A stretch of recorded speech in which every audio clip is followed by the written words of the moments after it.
To help us to engage with people in our communities, local teams deliver a number of activities all across Rhondda and Taff. These vary from area to area, but often include things like coffee mornings, community-based work clubs, support groups and training courses.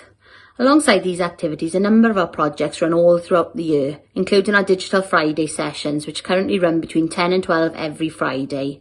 At the moment, these sessions are running virtually due to COVID restrictions, but still provide the opportunity for people to improve their ICT skills and maintain the Universal Credit account.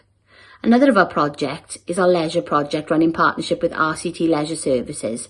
This is open to all those enrolled on our Mentoring for Change programme and allows people to access gym membership and personal training as part of their journey.